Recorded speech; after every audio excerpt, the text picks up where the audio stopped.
interested in is agricultural intensification, and that has had a very positive effect on lots of things, especially things like food prices. But it also has had potentially negative consequences on the environment and also on parts of the rural economy, particular farms. And we're focusing on the dairy sector. There are fewer farms than there used to be. There are the farms that are remaining are bigger. They have more dairy cows, and those dairy cows are producing more milk. So what we're looking at is whether the effects of that intensification on the environment and the wider rural economy, and whether we can make that intensification more sustainable.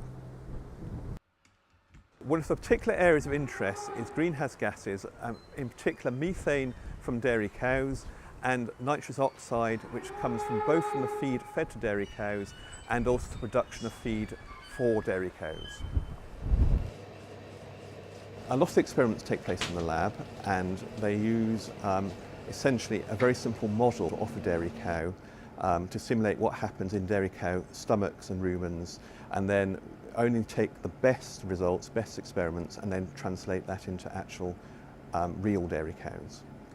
Here we are doing a technique, the gas production technique, which is a fast and reliable technique to screen different ingredients, different additives, or even diets for the potential to reduce production of carbon dioxide and methane in the rumen. We're trying to simulate rumen fermentation in vitro, so we are using rumen fluid from the cow, and we put it in this flask which under an aerobic condition, and when the fermentation starts, we're starting to measure gas production in different time intervals.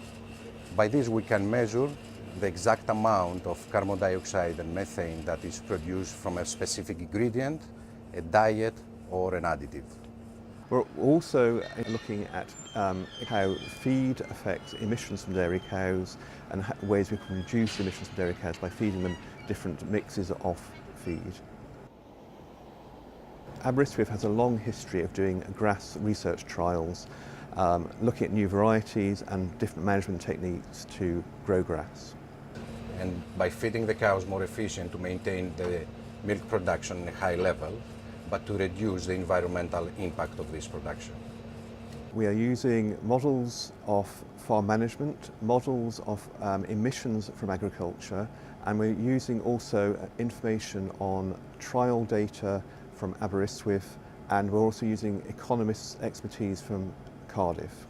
What we are doing is that we are combining the scientific data with the economic data and looking at if it is actually going to be sustainable, not just in terms of environment, but also in monetary terms and in economic terms.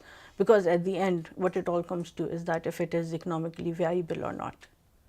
What we hope it leads to is advice to farmers about ways they can manage their farms differently to reduce emissions from their farms.